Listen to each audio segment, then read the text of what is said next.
जय श्री कृष्णा। जगत में हर इंसान को किसी न किसी प्रकार की निर्बलता अवश्य होती है। जैसे कोई अधिक गति से दौड़ नहीं पाता तो कोई अधिक भार नहीं उठा पाता, कोई किसी असाध्य रोग से पीड़ित रहता है तो कोई पढ़े हुए पाठों को याद नहीं रख सकता। ऐसे अनेकों उदाहरण और भी हैं। तो क्या आप किसी ऐसे व्यक्ति को जानते हैं जिसे सब कुछ प्राप्त हो और हम जीवन की उस एक निर्बलता को जीवन का केंद्र मानकर जीते हैं?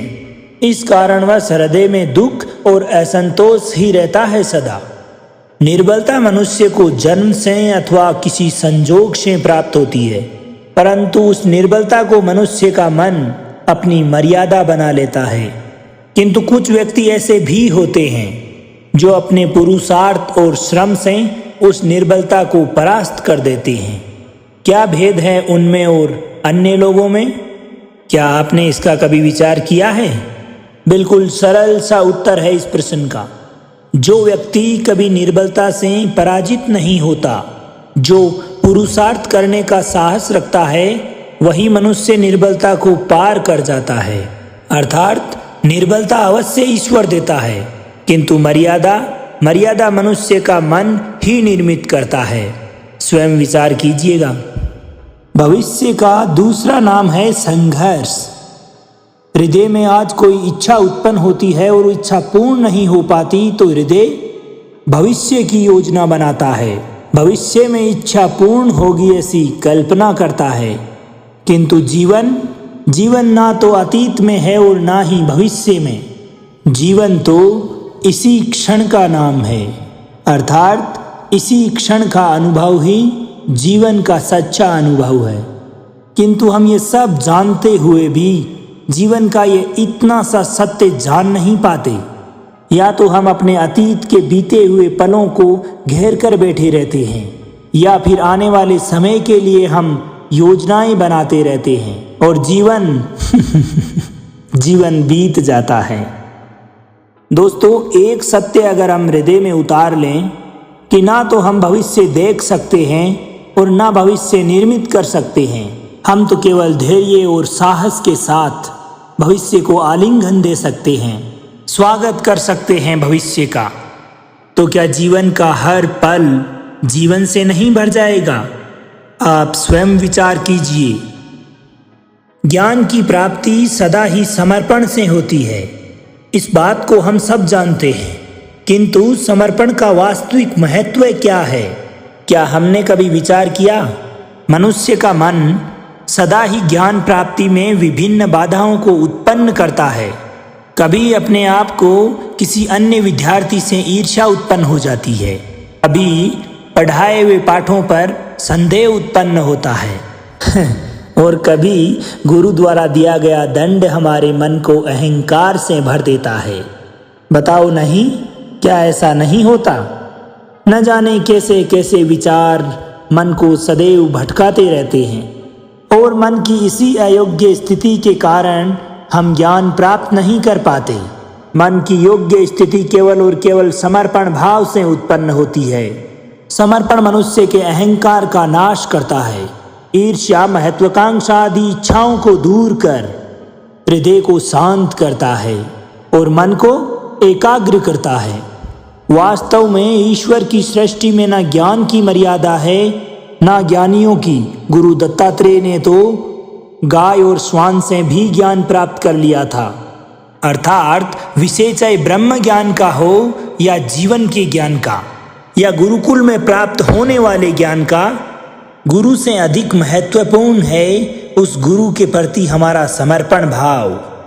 क्या ये सत्य नहीं? प्रत्येक मनुष्य के जीवन में एक ऐसा क्षण जरूर आता है जब सारे स्वार्थ, सारी आशाएं, सारे दृश्य ध्वस्त हो जाते हैं। जीवन के सारे आयोजन ही बिखर जाते हैं। जो कुछ भी हमने प्लानिंग की है वो सारी की सारी चौपट हो जाती है। एक ओर धर्म होता है और दूसरी ओर दुख, और इसी स्थिति को धर्म संकट कहते हैं। जब धर्म का वहन ही संकट होता है और धर्म का त्याग ही दुख। विचार कीजिए, कभी किसी स्वजन के विरुद्ध सत्य बोलने का अवसर मिल जाता है, कभी ठीक दरिद्रता के समय सरलता से चोरी करने का मार्ग प्राप्त हो जाता है, कभी किसी शक्तिशाली राजनेता या राजा के कर्मचारी का अधर्म प्रकट हो जाता है। सबके जीवन में ऐसी घटनाएं बनती ही रहती है। अधिकतर लोग ऐसे किसी भी क्षण को धर्म संकट के रूप में जान ही नहीं पाते। हमें किसी प्रकार के संघर्ष का अनुभव तक नहीं होता। सहजता से दुख की ओर खींचे चले जाते हैं, जिस प्रकार मक्खी गुड़ की तरफ खींची चली जाती है। वास्तव में धर्म संकट का क्षण उस परमात्मा के निकट जाने का क्षण होता है। अगर हम जीवन के संघर्षों से भयभीत ना हो, सुख की ओर आकर्षित ना हो, अपने धर्म पर सदैव दृढ़ रहें, तो परमात्मा का साक्षात्कार दूर नहीं। पवन से युद्ध करने वाला पत्ता अगर पेड़ से गिरता है तो भी आकाश की ओर उड़ता है। पवन से उठने वाली धार वहीं जमीन पर रह जाती है। अर्थात धर्म संकट से अगर हम संकट को ही टाल दें तब सुख तो मिलता है, जीवन बढ़ता है, किंतु क्या चरित्र नहीं टूटता? क्या आत्मा दरिद्र नहीं हो जाती? क्या ईश्वर से अंतर नहीं हो जाता? स्वयं विचार कीजिए। दो व्यक्ति अगर निकट आते हैं तो एक दूसरे के लिए सीमाएं और मर्यादाएं नियुक्त करने का प्रयास अवश्य करते हैं।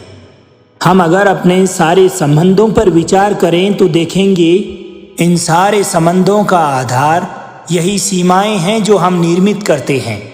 और अगर अनजाने में भी कोई अन्य व्यक्ति इन सीमाओं को तोड़ता है तो उसी क्षण हमारा हृदय क्रोध से भर जाता है। इन सीमाओं का वास्तविक रूप क्या है? क्या हमने इस पे कभी विचार किया? सीमाओं के द्वारा हम दूसरे व्यक्ति को निर्णय करने की अनुमति नहीं देते, बल्कि अपना निर्णय उस व्यक्ति पर थोपते हैं। अर्थात किसी की स्वतंत्रता का अस्वीकार करते हैं। और जब किसी की स्वतंत्रता का अस्वीकार किया जाता है तो उसका हृदय दुख से भर जाता है। और ऐसी स्थिति में जब वह व्यक्ति सीमाओं को तोड़ता है उस स्थिति में हमारा हृदय क्रोध से भर जाता है। क्या ऐसा नहीं होता? किंतु अगर एक दूसरे की स्वतंत्रता का अगर सम्मान किया जाए तो किसी मर्यादाओं अथवा सीमाओं की आवश्यकता ही नहीं होती। अर्थात जिस प्रकार स्वीकार किसी संबंध का ध्येय है, तो क्या वैसे ही स्वतंत्रता किसी संबंध की आत्मा नहीं हो सकती? स्वयं विचार कीजिए। सबके जीवन में ऐसी स्थिति अवश्य आती है जिस वक्त सत्य कहने की इच्छा होती है, किंतु मुख से सत्य निकल नहीं पाता। कोई न कोई भय मन को घेर लेता है। किसी भी घटना अथवा प्रसंग के बारे में बात करना या फिर स्वयं के द्वारा कोई भूल हो जाए उसके बारे में बोलना, क्या ये सत्य है? नहीं, ये तो केवल तथ्य है। अर्थात जैसा हुआ था वैसा केवल बोल देना सामान्य सी बात है, किंतु कभी कभी उस तथ्य को बोलते हुए भी भय लगता है। कदाचित किसी दूसरे की भावनाओं का विचार आता है मन में।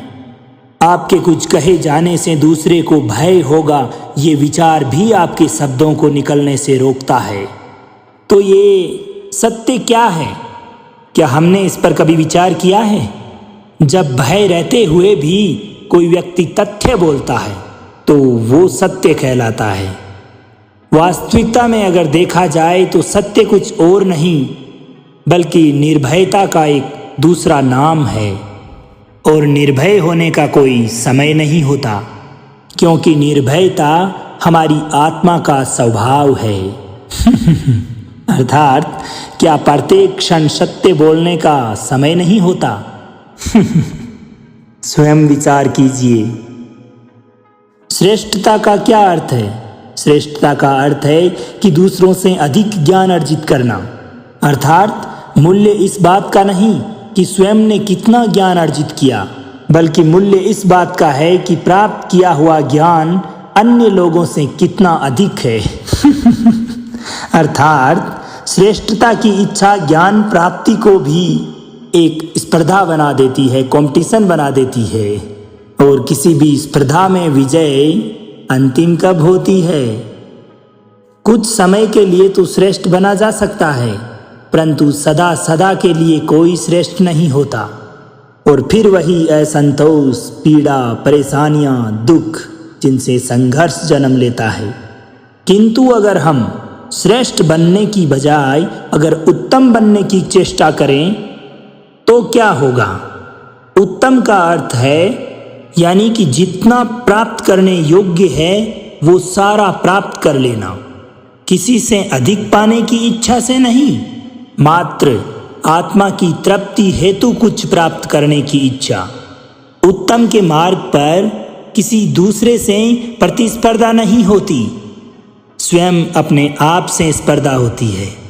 अर्थात उत्तम बनने वाले को देर अंधेर सारा ज्ञान प्राप्त हो जाता है और बिना प्रयत्न के ही वो श्रेष्ठ बन जाता है। किंतु जो व्यक्ति केवल श्रेष्ठ बनने की भागदौड़ में लगा रहता है वो श्रेष्ठ बने या ना बने उत्तम कभी नहीं बन पाता। अब तय आपको करना है कि श्रेष्ठ बनना है अथवा उत्तम, निर्णय आपका है। सूत्रों और पूर्व आभासों के आधार पर हम भविष्य में प्राप्त होने वाले सुख दुख की कल्पना करते हैं। भविष्य के दुखों को मिटाने के लिए, दूर करने के लिए हम आज योजना बनाते हैं।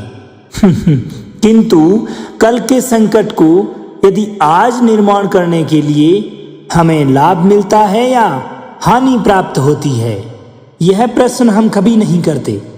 सत्य तो यह है कि संकट और उसका निवारण सार्थजन है, व्यक्ति के लिए भी और सृष्टि के लिए भी। नहीं तो आप अपने भूतकाल का स्मरण कीजिए, आप तुरंत ये जान पाएंगे कि जब जब भी संकट आता है तब तब उसका निवारण करने वाली शक्ति भी जन्म लेती है। बस यही तो जगत का चलन है। वस्तुतः संकट ही शक्ति के जन्म का कारण है।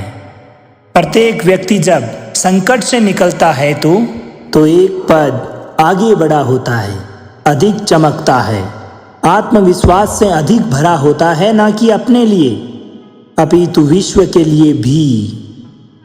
क्या ये सत्य नहीं? वास्तव में संकट का आना है एक अवसर का जन्म, अपने आप को बदलने का अवसर, अपने विचारों को ऊंचाई तक ले जाने का एक अवसर, अपनी आत्मा को बलवान और ज्ञान मंडित बनाने का एक अवसर। जो ये कर पाता है उसे कोई संकट नहीं होता, और जो ये नहीं कर पाता वो तो स्वयं एक संकट है इस संसार के लिए। विचार कीजिए। स्वयं विचार कीजिए। जीवन का हर क्षण निर्णय का क्षण होता है, डिसीजन का क्षण होता है। प्रत्येक पद पर किसी न किसी प्रकार का निर्णय करना ही पड़ता है। निर्णय का विषय चाहे कुछ भी हो, और निर्णय अपना प्रभाव छोड़ जाता है। आज लिए गए निर्णय भविष्य में दुख अथवा सुख का निर्धारण करते हैं, न केवल अपने लिए बल्कि अपने परिवार के लिए, आने वाली पीढ़ियों के लिए, इस संसार के निर्माण के लिए भी। जब किसी प्रकार की दुविधा हमारे सामने आती है तो मन व्याकुल हो जाता है, हम इमोशनल हो जाते हैं, अनिश्चितता से भर जाता है। निर्णय का वो क्षण एक युद्ध बनकर सामने आ जाता है और हमारा मन बन जाता है युद्ध भूमि। अधिकतर निर्णय हम दुविधा का निवारण करने के लिए नहीं, बल्कि केवल और केवल अपने मन को शांत करने के लिए, अपने मन को सांत्वना प्रदान करने मात्र के लिए लेते हैं। पर क्या कोई दौड़ते हुए भोजन ग्रहण कर सकता है? नहीं। तो क्या युद्ध से जूझता हुआ मन किसी भी प्रकार का योग्य निर्णय ले पाएगा? वास्तव में व्यक्ति जब शांत मन से अगर कोई निर्णय करता है तो वह अपने लिए सुखद भविष्य का निर्माण करता है। किंतु अगर वह अपने मन को शांत करने के लिए अगर कोई निर्णय करता है तो वो व्यक्ति भविष्य में अपने लिए कांटों भरा वृक्ष लगाता है। आप स्वयं विचार कीजिएगा, अपने जीवन में आने वाले संघर्षों के लिए यदि मनुष्य अपने आप को योग्य नहीं मानता, जब उसे अपने ही बल पर विश्वास नहीं रहता, सेल्फ कॉन्फिडेंस अगर व्यक्ति खो देता है, उस स्थिति में वो व्यक्ति सद्गुणों को त्याग कर दुर्गुणों को अपनाता है। वस्तुतः मनुष्य के जीवन में दुर्जनता जन्म ही उसी वक्त लेती है जब उसके अंतर में आत्मविश्वास नहीं रहता, अपना सेल्फ कॉन्फिडेंस वह खो देता है। ये आत्मविश्वास ही है जो आपकी अच्छाई को धारण करता है। अब आत्मविश्वास की बात आती है तो यह आत्मविश्वास है क्या? What is self confidence? जब मनुष्य ये मानता है कि जीवन का संघर्ष उसे अपने आप में दुर्बल बना रहा है तो उसे अपने आप पर विश्वास नहीं रहता। वो उस संघर्ष से लड़कर पार जाने की बजाय उस संघर्ष से छूटने के उपाय ढूंढने लगता है। वस्तुतः उसके मन में भय उत्पन्न होता है। लेकिन अगर वह व्यक्ति यह सोचने लग जाए कि यह संघर्ष उसको मजबूत बनाता है, ठीक उसी प्रकार जैसे व्यायाम करने से हमारे शरीर की शक्ति बढ़ती है, तो प्रत्येक संघर्ष के साथ उसका उत्साह बढ़ता है और आत्मविश्वास भी बढ़ता है। अर्थात आत्मविश्वास और कुछ भी नहीं, अपने मन की स्थिति, जीवन को देखने का दृष्टिकोण मात्र है। और अपने जीवन को देखने का दृष्टिकोण तो मनुष्य के अपने हाथ में होता है ना। हम जैसा दृष्टिकोण रखेंगे वैसा ही जीवन देखने लगेंगे। तो स्वयं विचार कीजिए कैसे अपने सेल्फ कॉन्फिडेंस को इंक्रीज करना है। एक पिता सदा ही अपनी संतान के सुख की कामना करता रहता है, उनके भविष्य की चिंता करते रहते हैं। इसी कारणवश वह अपनी संतान के भविष्य का मार्ग स्वयं निश्चित करने का प्रयास करता रहता है। जिस मार्ग पर पिता स्वयं चला है, जिस मार्ग के कंकर पत्थरों को उसने स्वयं देखा है, महसूस किया है, मार्ग की धूप, मार्ग की छांव को स्वयं जाना है और उसी मार्ग पर उसका पुत्र भी चले, निश्चित रूप से यही इच्छा रहती है हर पिता की। निसंदेह उत्तम भावना है ये। किंतु 3 प्रश्नों पर विचार करना हम भूल ही जाते हैं। कौन से 3 प्रश्न? प्रथम प्रश्न, क्या समय के साथ प्रत्येक मार्ग बदल नहीं जाते? क्या समय सदा ही नई चुनौतियों को लेकर नहीं आता? तो फिर बीते हुए समय के अनुभव आप नई पीढ़ी को किस प्रकार दे सकते हैं? दूसरा प्रश्न, क्या प्रत्येक संतान अपने माता पिता की छवि होता है? जी हाँ, संतानों को संस्कार तो अवश्य माता पिता प्रदान करते हैं, किंतु भीतर की क्षमता तो ईश्वर देते हैं। तो जिस मार्ग पर पिता को सफलता मिली है, विश्वास है कि उसी मार्ग पर उसकी संतानों को सफलता और सुख की प्राप्ति होगी।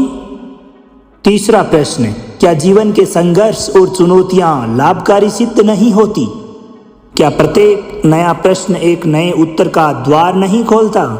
तो फिर संतानों को नए नए प्रश्नों, संघर्षों और चुनौतियों से दूर रखना, यह उनके लिए लाभ करना कहलाएगा या हानि पहुंचाना? अर्थात जिस प्रकार संतान के भविष्य का निर्माण करने की बजाय उसके चरित्र का निर्माण करना श्रेष्ठ है, वैसे ही अपनी संतानों का जीवन निश्चित करने की बजाय उन्हें नए संघर्षों के साथ जूझने का मनोबल व ज्ञान प्रदान करना अधिक लाभदायक नहीं सिद्ध होगा। स्वयं विचार कीजिए, मनुष्य की सबसे बड़ी दुर्बलता क्या होती है? सोचिए, धन, प्रेम, अहंकार। मनुष्य की सबसे बड़ी दुर्बलता होती है उसके रहस्य, उसके जीवन के सीक्रेट्स। चाहे आप कितने ही शक्तिशाली क्यों न हो, कितने ही प्रबल क्यों न हो, परंतु उसके रहस्य उसके नाश की चाबी होती है। इसलिए जीवन में अगर प्रबल रहना है, शक्तिशाली रहना है, सामर्थ्यवान रहना है, तो अपने रहस्यों को किसी के साथ भी साझा ना करें, किसी को भी ना बताएं, ना ही मित्र को और ना शत्रु को। क्योंकि समय बदलते समय नहीं लगता, तो कब कौन मित्र शत्रु हो जाए इसका कोई अंदाजा नहीं लगाया जा सकता। विभीषण को रावण के अमृत कुंड का ज्ञात था, यानी कि विभीषण को ये पता था कि रावण की नाभि में अमृत कुंड है और उस अमृत कुंड पे अगर प्रहार किया जाए तो रावण को अवश्य मारा जा सकता है। और यही बात वो प्रभु राम के साथ साझा करते हैं और भगवान श्री राम इसी वजह से रावण का वध करने में सक्षम हो पाते हैं। इसलिए उचित यही है कि आप अपने रहस्य को स्वयं तक ही सीमित रखें। मनुष्य जीवन की परीक्षा में सफल होने के लिए क्या कुछ नहीं करता, वह परिश्रम करता है, दौड़ भाग करता है, और ये सब करने के बाद भी अगर उसकी बात ना बने तो फिर वो नकल करता है ना। तनिक लौटिए अपने बचपन में और स्मरण कीजिए अपने बचपन की स्मृतियों का। क्या स्मरण हुआ? विद्यालय में जब आप परीक्षा देने जाते थे तो क्या घटित होता था, याद कीजिए। आप ना सही परंतु कोई न कोई सफलता हासिल करने के लिए नकल अवश्य करता था और उत्तीर्ण भी हो जाता था, है ना। परंतु जीवन की परीक्षा ऐसी नहीं होती, इसमें नकल करने वाला सफल नहीं होता। कारण यह कि विद्यालय में सभी के प्रश्न पत्र एक समान होते थे, किंतु जीवन के प्रश्न पत्र और उनकी कठिनाई सबके लिए भिन्न भिन्न होती है, तो निश्चित रूप से उनके उत्तर भी भिन्न होंगे ना। इसलिए अगर आपको जीवन में सफलता प्राप्त करनी है तो नकल मत कीजिए, स्वयं के प्रश्नों का उत्तर स्वयं ढूंढिए और सफलता आपकी ही होगी। मनुष्य का जीवन हार और जीत, विजय और पराजय, सफलता और असफलता के मध्य झूलता रहता है।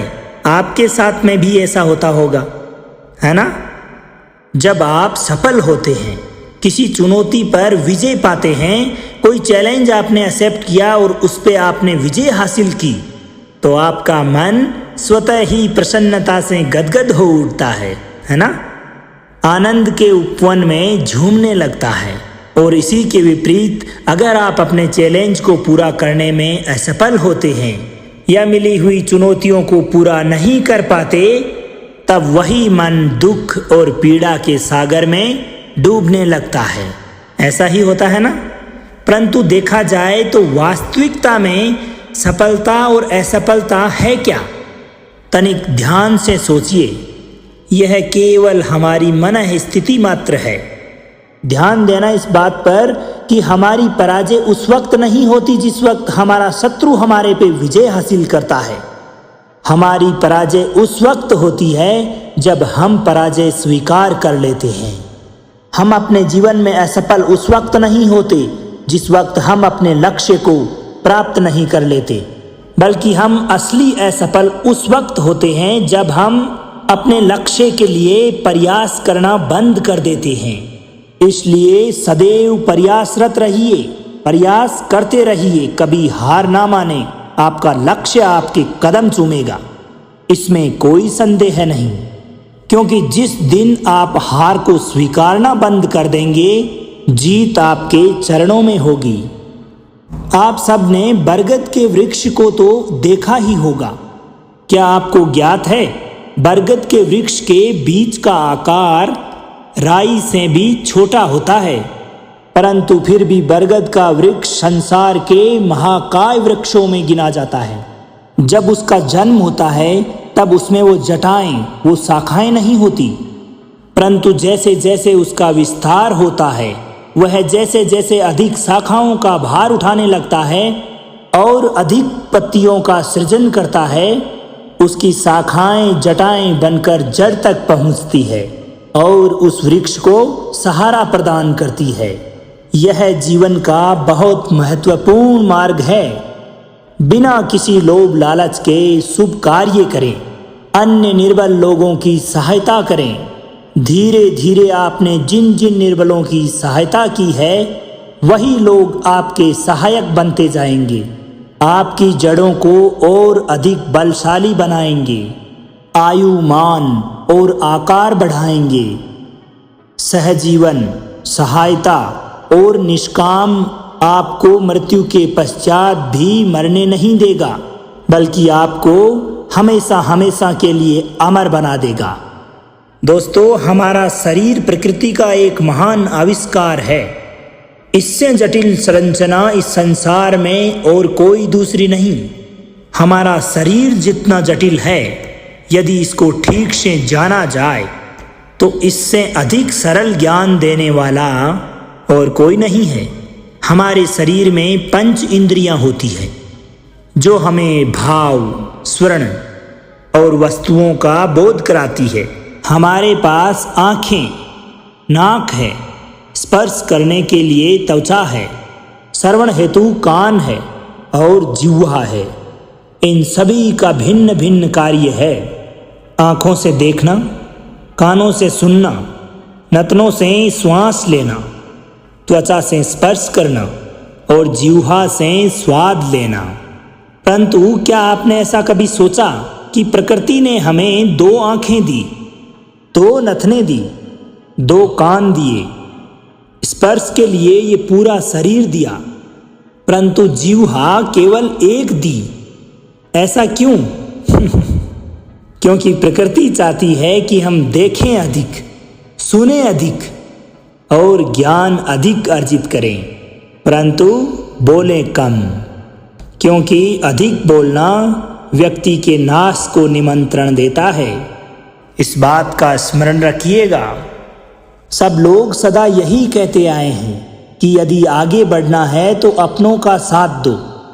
सत्य कहते हैं, अपनों का साथ देना ही चाहिए, परंतु साथ देने से पूर्व यह अवश्य पहचान लेना चाहिए कि अपने हैं कौन।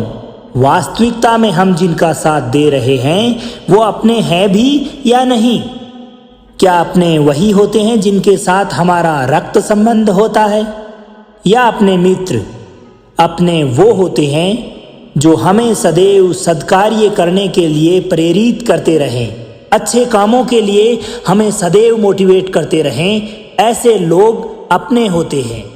जीवन में हमें आगे बढ़ने के लिए हमारा साथ दे।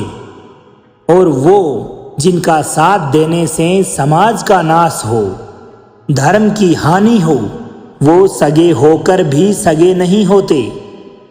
इसलिए जब भी आप जीवन में अपनों की परिभाषा का चुनाव करें तो उन्हीं का चुनाव अपनों में करें जो आपके जीवन में, आपकी प्रगति में, आपको आगे प्रोत्साहित करने में आपका सदैव साथ देते आए हों, बल्कि उन्हें नहीं जो आपको सदैव जीवन में अंधकार और अज्ञान के मार्ग पर चलने को कहते हैं। आप जिनसे भी प्रेम करते हैं सदैव उनके समीप रहना चाहते हैं, है ना? ऐसा कभी नहीं चाहते कि कभी भी जीवन में अपनों से दूर रहना पड़े, बिछड़ना पड़े। परंतु एक समय के पश्चात अपनों से दूर हो जाना उन्नति के लिए अति आवश्यक है। आप माता पिता हैं ना?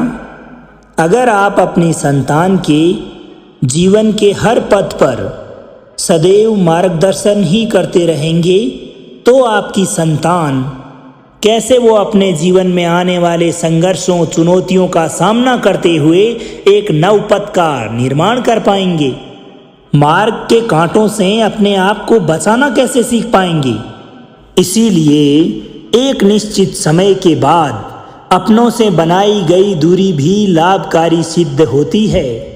इसलिए सदैव अपनी संतान को इसी प्रकार से मोटिवेट करते रहें, इसी प्रकार का ज्ञान दें कि वह आपके द्वारा दिए गए संस्कारों पर चलते हुए अपने जीवन में आने वाली तमाम समस्याओं का स्वयं सामना करें और अपना मार्ग स्वयं चुनें।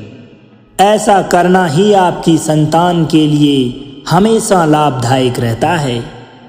तो चलिए आज मैं आप सबको एक कथा सुनाता हूँ। एक दिन प्रातः सुबह जल्दी जल्दी एक व्यापारी अपने घर से निकला। घर से निकलते ही एक बिल्ली ने उस व्यापारी का मार्ग काट दिया। व्यापारी घबरा गया। वह फिर से अपने घर लौट गया और शुभ घड़ी की प्रतीक्षा करने लगा। और कुछ समय पश्चात जब वह पुनः अपने घर से निकला, वो वाहन जा चुका था जिसमें बैठकर उस व्यापारी को राजा तक पहुंचकर कोई उपहार भेंट करना था। अब राजा को भेंट नहीं मिली और राजा क्रोधित हो गया। राजा ने उस व्यापारी का व्यापार बंद करवा दिया। इस कारण वह व्यापारी क्रोधित होकर अपने घर पर अपनी पत्नी से ही लड़ बैठा। इस घटना के पश्चात पत्नी अपने बच्चों समेत अपने मायके वापस चली गई। और अब उस व्यापारी के जीवन में अगर कुछ रह गया था तो वो सिर्फ और सिर्फ अंधकार। और इस सारी घटना का कारण वह हमेशा उस बिल्ली को मानता रहा जिसने कि उसके घर से निकलते ही रास्ता काटा था। ऐसे ही एक दूसरा व्यापारी राजा को भेंट देने निकला और उस व्यापारी का मार्ग भी एक बिल्ली ने काट दिया। एक बार के लिए वह व्यापारी तनिक घबराया, लेकिन फिर उसने आगे बढ़ना उचित समझा। आगे बढ़ा और राजा तक वह उचित समय पर पहुंचा। पहुंचकर राजा को भेंट दिया। राजा प्रसन्न हुआ और राजा ने व्यापारी को अपने व्यापार और अधिक बढ़ाने की अनुमति दे दी। कई स्वर्ण आभूषण दिए। अब जब वो व्यापारी वापस लौटकर अपने घर पहुंचा तो पत्नी को देने के लिए आभूषण और बच्चों के लिए उसके पास वस्त्र थे। हर ओर प्रसन्नता थी। समझ रहे हैं ना आप? दोनों के साथ एक ही प्रकार की घटना घटित हुई, बिल्ली का मार्ग काटना। लेकिन एक ही घटना में दोनों की प्रतिक्रिया भिन्न भिन्न थी। तो दोस्तों, ऐसा ही हमारा जीवन भी है।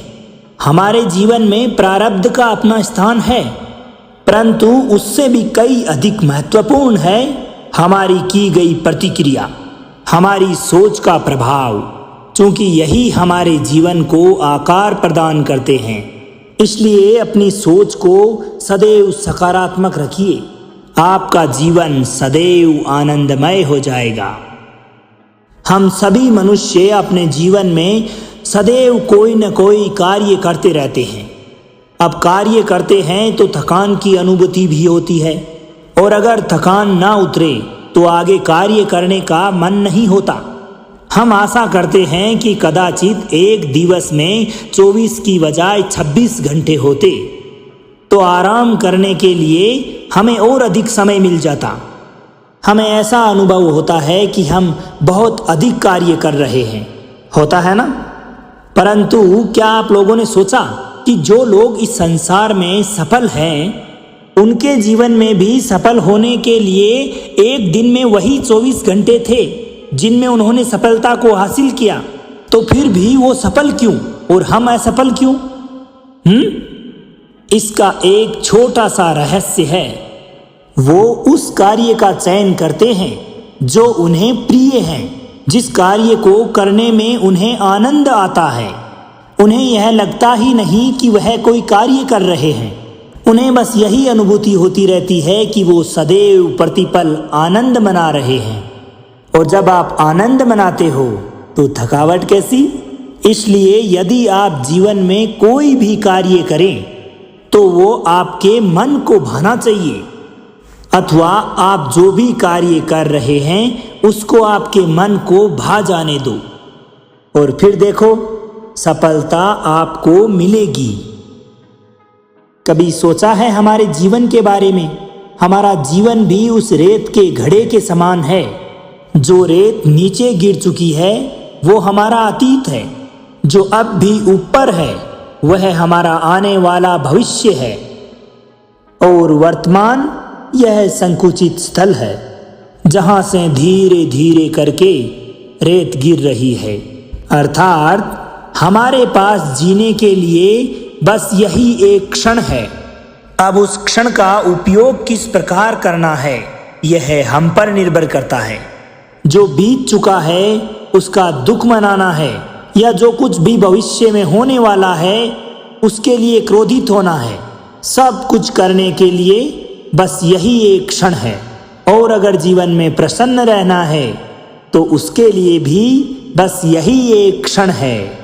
और इसी प्रकार प्रतीक्षा करते रहोगे तो यह क्षण भी एक दिन भूतकाल में बदल जाएगा। इसलिए सदैव आनंद के लिए, परोपकार के लिए प्रतीक्षा ना कीजिए।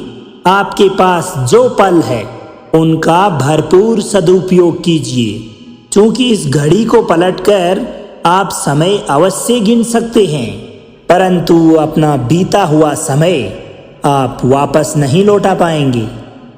मनुष्य भी बड़ा विचित्र प्राणी है। अपने से नीचे के स्तर के लोगों को वह सदैव है दृष्टि से देखता है मतलब निम्न दृष्टि से। उनका सदैव उपहास उड़ाता है, मजाक करता रहता है उनकी। उन्हें बार बार कहता है कि तुम्हारा कुछ नहीं हो सकता, तुम भविष्य में कुछ नहीं कर पाओगे। जब मनुष्य के पास धन, संपत्ति, मान, सम्मान होता है तो वह दूसरों का सम्मान नहीं करता, परंतु उस समय वह एक बात भूल जाता है कि उससे भी अधिक शक्तिशाली कोई और भी अस्तित्व में है, और वो है समय। Time is the most powerful in the world. Time, समय, काल की बराबरी कोई नहीं कर सकता। काल अपना चक्र कब बदलेगा यह कोई नहीं जानता। समय अपनी करवट कब लेगा यह कोई नहीं जानता। दोस्तों, कोयला भी समय के साथ साथ हीरे में परिवर्तित हो जाता है। इसलिए जीवन में कभी भी कैसे भी हालात में किसी का उपहास नहीं उड़ाना चाहिए। क्या पता काल कौन सा करवट बदले और आज हम जिनका उपहास उड़ा रहे हैं कल उन्हीं के उपहास का पात्र बन जाएं। कर्म, अभिमान और अहंकार ये तीनों सुनने में एक जैसे लगते हैं, परंतु तीनों का अर्थ भिन्न होता है और परिणाम भी। इन तीनों का ही प्रारंभ प्रेम से होता है, स्वयं से प्रेम।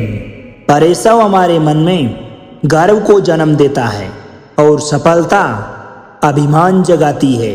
यहाँ तक ठीक है, परंतु जब ये भावना अहंकार बन जाती है तब वह एक समस्या बन जाती है, क्योंकि सबसे बुरा अंत एक अहंकारी का ही होता है।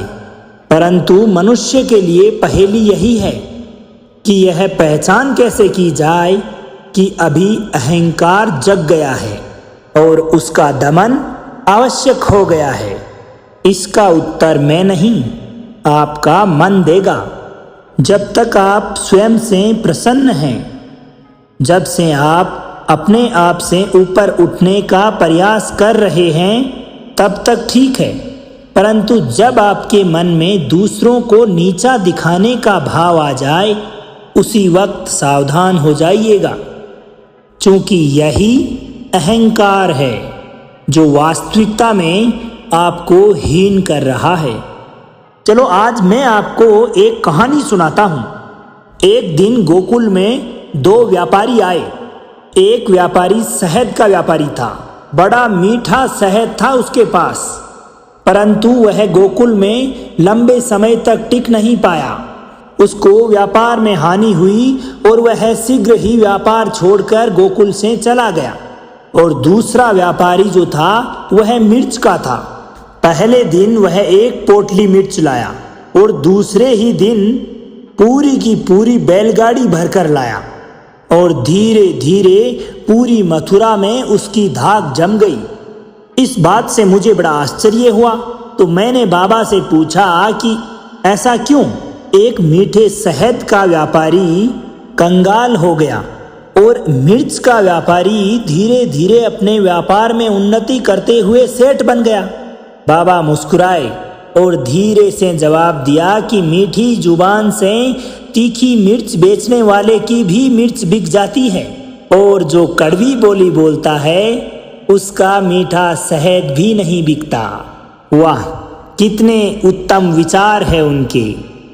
और उचित ही है, मनुष्य अपने जीवन में सदैव अपने वचनों से ही ऊपर उठता है और अपने वचनों से ही गिरता है।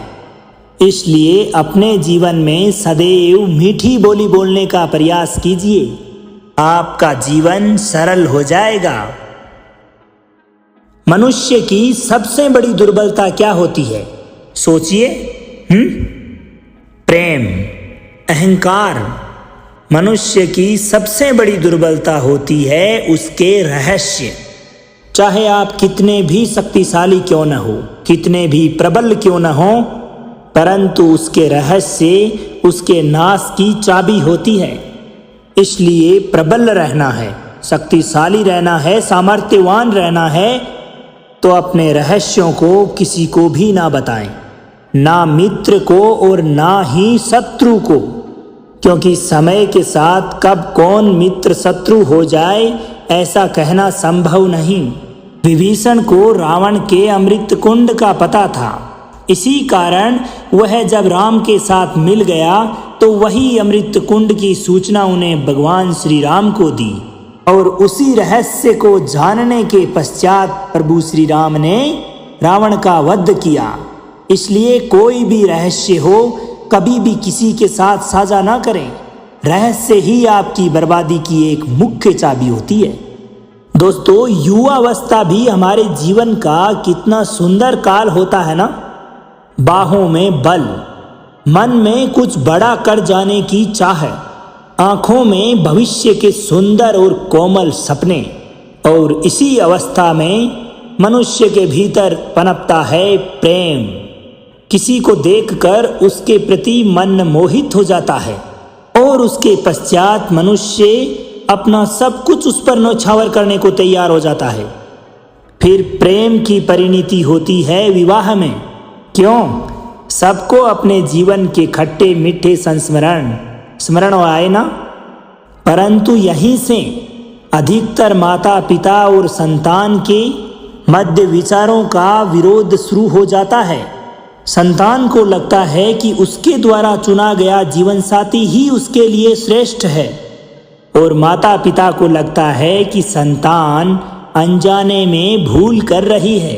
संतान का तर्क होता है कि उसे विवाह किससे करना है, यह अधिकार उसी का है, और माता पिता का तर्क यह होता है कि अब भी जीवन साथी का चुनाव करने की समझ संतान में है ही नहीं।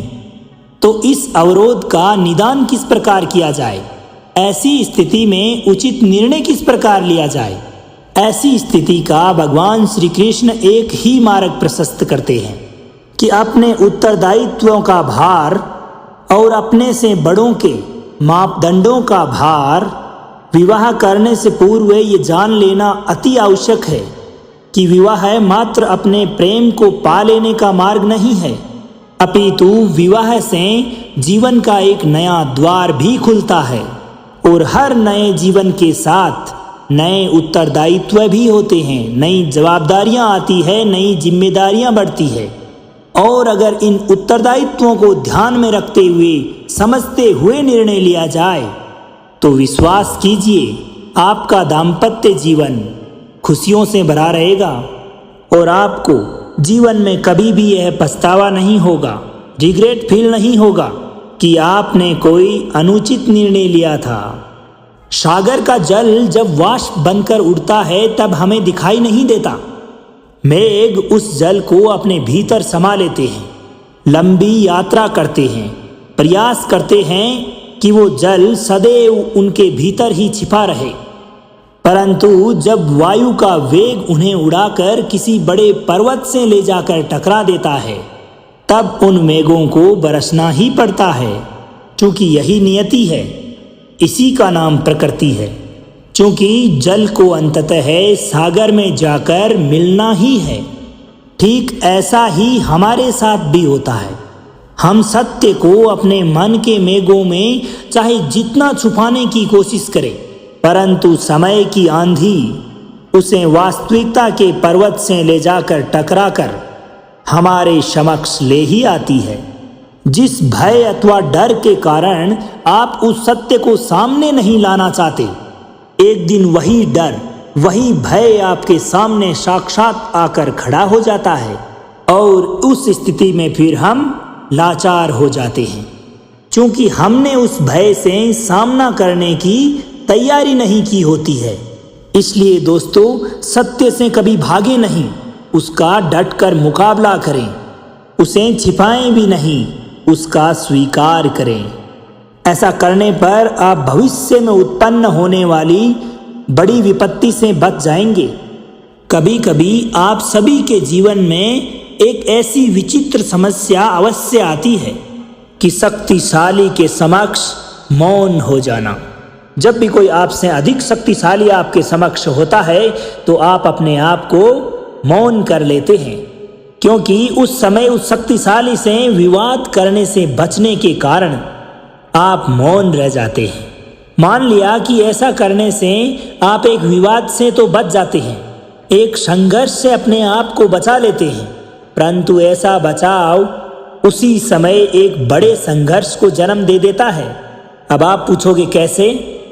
क्योंकि ऐसी स्थिति में हमारा मौन रह जाना अनजाने में उसका समर्थन बन जाता है। उसको ये लगने लगता है कि यह मेरा सपोर्ट कर रहा है, मैं जो भी कार्य कर रहा हूँ इसके लिए यह व्यक्ति अपनी मौन की चुप्पी के साथ यह मेरा समर्थन कर रहा है, और उसे अपने कार्य को करने में और अधिक बढ़ावा मिलता है, और इस प्रकार वह अपने आप को और अधिक शक्तिशाली महसूस करता है। और यहीं से इसी समय से ही हमारा दमन शुरू हो जाता है।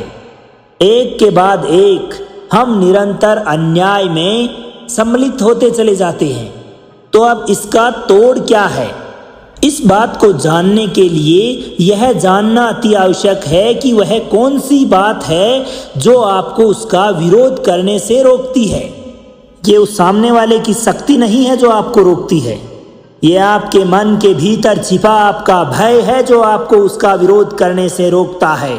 आपका डर ही उसका मनोबल बढ़ाता है, और ये आपका डर ही है जो कि आपको उसके सामने संघर्ष करने के लिए कमजोर महसूस करवाता है।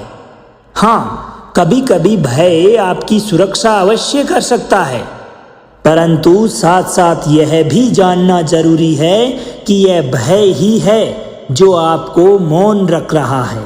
इसलिए अपने मन से भय का त्याग कर दें, इस भय को अपने मन से बाहर निकाल दें और खुलकर अनैति का, अन्याय का, अधर्म का पूर्ण रूप से विरोध कीजिए, और फिर देखिएगा आपका मन कितना मुक्त और हल्का महसूस करता है। तो दोस्तों, ये थे भगवान श्री कृष्ण के श्रीमुख से निकले हुए वो अनमोल रतन जो कि आप तक पहुँचे हैं। आप बड़े भाग्यशाली हैं जो आपने भगवान श्री कृष्ण के ये अनमोल अपने जीवन में सुने हैं, और इनको अगर आप अपने जीवन में अपनाते हैं, इनका निरंतर अभ्यास करते हैं और अपने जीवन में लागू करते हैं, तो ऐसी कोई भी वस्तु अथवा कोई भी ऐसा लक्ष्य नहीं जिसको कि आप प्राप्त ना कर सके। तो दोस्तों, अब अपने मित्र सांवर चौधरी को आज्ञा दीजिए। मिलते हैं ऐसे ही किसी और ज्ञानवर्धक वीडियो के साथ। तब तक के लिए खुश रहिए, हंसते रहिए, मुस्कुराते रहिए, जीवन में आगे बढ़ते रहिए और प्रेम से बोलिए श्री राधे राधे।